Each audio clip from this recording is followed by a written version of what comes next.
बड़ी खबर एक बार फिर से बता दें कि बीजेपी की प्रेस कॉन्फ्रेंस किसी भी समय हो सकती है। उम्मीदवारों के नाम का ऐलान होगा। पहली लिस्ट में 100 से ज्यादा नाम बताए जा रहे हैं होंगे और इनमें जो बड़े बड़े नाम है, ये कहा जा रहा है कि ओम बिरला को कोटा से चुनाव लड़ाया जा सकता है, जयपुर से गजेंद्र सिंह चौहान का नाम हो सकता है। ये नाम सारे एक एक करके आपको स्क्रीन पर भी दिखा रही हूं और गोरखपुर से रवि किशन को उम्मीदवार बनाया जा सकता है, यह भी आपको बता रही हूं। दिल्ली से जो नाम है मनोज तिवारी पर एक बार फिर से पार्टी भरोसा जता सकती है। बांसुरी स्वराज को सुषमा स्वराज, स्वर्गीय सुषमा स्वराज की बेटी है, खुद एक वकील, वरिष्ठ वकील है सुप्रीम कोर्ट की, उनको पार्टी टिकट दे सकती है नई दिल्ली सीट से। ऐसे में जो वहां से रही हैं उनका क्या होगा? मीनाक्षी लेखी, ये कहा जा रहा है 5-7 में से 5 टिकट कट सकते हैं। सरप्राइजेस की हम बात कर रहे हैं। पश्चिम बंगाल से मीनाक्षी हमारे साथ जुड़ गई। मीनाक्षी जरा बताइए, क्योंकि बहुत सा गणित इसमें गया है, वो उम्मीदवार जो पार्टी को जिताएंगे, आप जहां पर हैं वहां पर ममता का गणित बिगाड़ेंगे, ऐसे उम्मीदवारों को टिकट।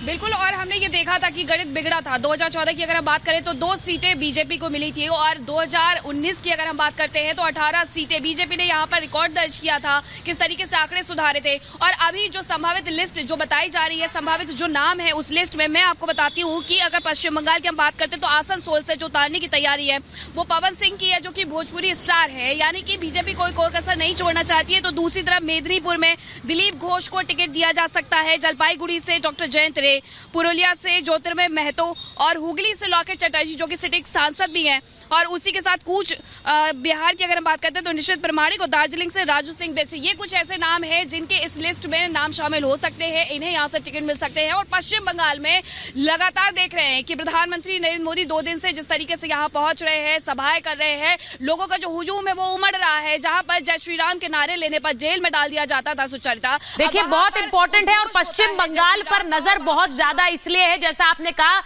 14 से 19 में 2 से 18 सीटों पर छलांग बीजेपी ने लगाई थी और इस बार वो उम्मीद कर रहे हैं कि 18 से गणित आगे जाएगा, ये नंबर बढ़ेगा और इसीलिए बीजेपी पिछले 5 सालों में वहां पर बहुत सक्रिय भी रही है। ऐसे में 18 से अगर ये नंबर बढ़ाने हैं तो किन नए नामों को टिकट दे रहे हैं मीनाक्षी, वो बहुत इंपॉर्टेंट है।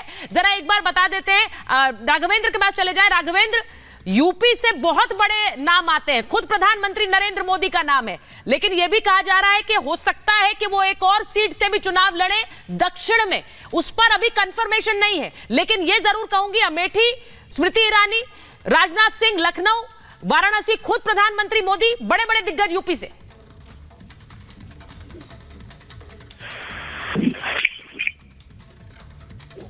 राघवेंद्र का ऑडियो नहीं आ रहा है। ठीक है राघवेंद्र, आपके पास थोड़ा इंतजार करते हैं, शायद आ जाए। ठीक है, राघवेंद्र का ऑडियो नहीं आ रहा है, उसको ठीक करा के वापस आते हैं। अखिलेश जी आपके पास आ रही हूं। बहुत इंपॉर्टेंट सीट्स दिल्ली की हैं, क्योंकि आम आदमी पार्टी की सरकार होते हुए भी 7 लोकसभा की सीटें बीजेपी के खाते में और वो चाहेगी कि वो बनी रहे। यहां का जो इक्वेशन है, यहां का जो गणित है, खासकर इस बार लोकसभा चुनाव में कांग्रेस और आपके गठबंधन के बाद बहुत इंपॉर्टेंट है किन नामों पर भरोसा जताएगी बीजेपी। बिल्कुल, और मुझे लगता है सुचरिता जी कि ये दिल्ली के जो नाम होंगे वो काफी चौंकाने वाले होंगे।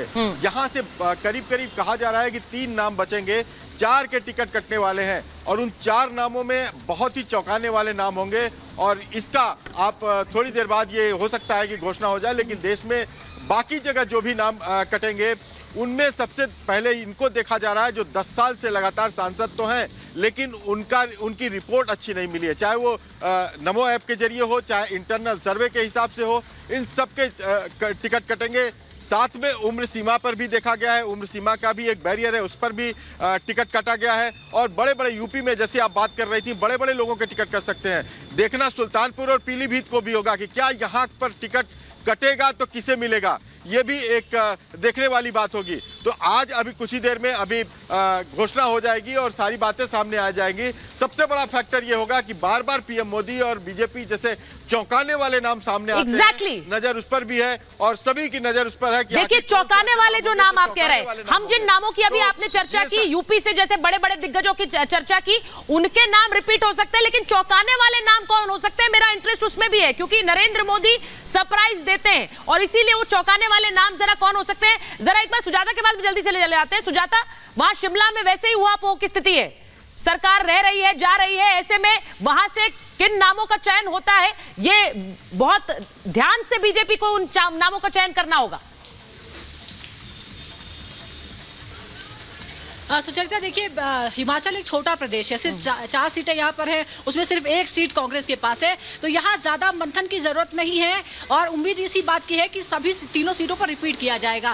कंगना रनौत को लेकर लगातार चर्चाएं होती रही हैं, क्योंकि वो भी पॉलिटिकल बयान जो है वो काफी देती हैं और बीजेपी के स्टैंड के साथ अक्सर वो खड़ी हुई नजर आती है, खुलकर बयान देती हैं, तो उनके नाम को लेकर कई लंबे अरसे से चर्चा हो रही है। देखना होगा कि क्या अभी फिलहाल जो लिस्ट आ रही है उसमें हिमाचल का जिक्र नहीं है, लेकिन उम्मीद की जा सकती है कि मंडी सीट जो फिलहाल कांग्रेस के पास है वहां से कंगना रनौत के नाम पर चर्चा हो सकती है, इस बात की संभावना पूरी है। एक और बात आपको सुचरिता देखनी होगी कि अगर 370 का टारगेट बीजेपी को ले जाना है तो नए प्रदेशों की खोज करनी होगी, क्योंकि कई ऐसे प्रदेश हैं जहां सैचुरेशन पॉइंट आ चुका है, वहां सिर्फ घट सकती है और बढ़ नहीं सकती है। तो बढ़ कहां सकती है, वो है पश्चिम बंगाल, वो है यूपी, इस तरह के प्रदेश हैं जहां पर सीटों को बढ़ाने के लिए सही बात कह रही हैं आप सुजाता, बड़े परिवर्तन करने की जहां पर क्लीन स्वीप पिछले चुनावों में रहा है वो चिंता का विषय नहीं है। चिंता का विषय वो राज्य है जहां पर सीटें कम रही और उन्हें कैसे क्लीन स्वीप की तरफ बढ़ाना है, वहां पर नाम कौन है जिन पर दांव खेलेगी, ये इंपॉर्टेंट है। अमरदीप, इसीलिए आपके पास आ रही हूं। अमरदीप कहां है? अमरदीप के पास जरा जा रहे हैं। अमरदीप जरा बताइए, क्या वो स्क्रीन पर हमारे साथ डालिए जरा अमरदीप को। अमरदीप जरा बताइए, राजस्थान तो क्लीन स्वीप था 25 से 25, इस बार वहां से कौन से बड़े नाम है जो आपको लग रहा है इस लिस्ट में होंगे? देखिए सुचरिता, सबसे बड़ी चीज ये है कि 25 की 25 सीटें पिछली 2 बार से आ रही है। 2014 के बाद राजस्थान में बीजेपी ने कोई सी भी सीटें हारी नहीं, और इस बार चैलेंज इस बार भी बड़ा है, क्योंकि सत्ता में बीजेपी है, क्योंकि पिछली बार कांग्रेस थी लेकिन इस बार सत्ता में बीजेपी भी है। लेकिन चौंकाने वाले अगर नामों की बात करें तो देवेंद्र झाझड़िया एक चुरू से एक ऐसा नाम हो सकते हैं, सरप्राइजिंग नाम, जो कि पैरा ओलंपिक खिलाड़ी हैं और उन्होंने जिस तरीके से भाला फेंका था उसके बाद में प्रधानमंत्री नरेंद्र मोदी ने उनसे न सिर्फ मुलाकात की थी बल्कि उनके तारीफ में कसीदे भी कसे थे, तो उनका चुरू से एक नाम हो सकता है। इसके अलावा रामस्वरूप कोहली जो है वो चौंकाने वाला नाम हो सकता है भरतपुर से, क्योंकि रंजीता कोहली का नाम सुर्खियों में रहा था और 2 बार से वो जीतती हुई आ रही थी, लेकिन इस बार उनका टिकट कट भी सकता है और चौंकाने वाला नाम हो सकता है। इसके अलावा अर्जुन राम मेघवाल सेम सीट से रहेंगे, गजेंद्र सिंह शेखावत जोधपुर से उनकी सुनने में आ रही, भूपेंद्र यादव चौंकाने वाला नाम हो सकता है जो कि अलवर से चुनाव लड़ सकते हैं, क्योंकि बाबा बालकनाथ की सीट जब उन्होंने विधानसभा चुनाव लड़ लिया था तो उसके बाद में यादव चेहरा ऐसा होना चाहिए था जो एक दमदार यादव चेहरा हो, जो पूरा यादव बेल्ट को जो है बांध के रख सके। इसलिए भूपेंद्र यादव, पहले उनकी चर्चा चल रही थी हरियाणा की किसी सीट से वो चुनाव लड़ सकते हैं, लेकिन अभी वो फिलहाल तैयारी जो है और जो चीजें सुनने को मिल रही है वो अलवर से चुनाव जो है वो लड़ सकते हैं। तो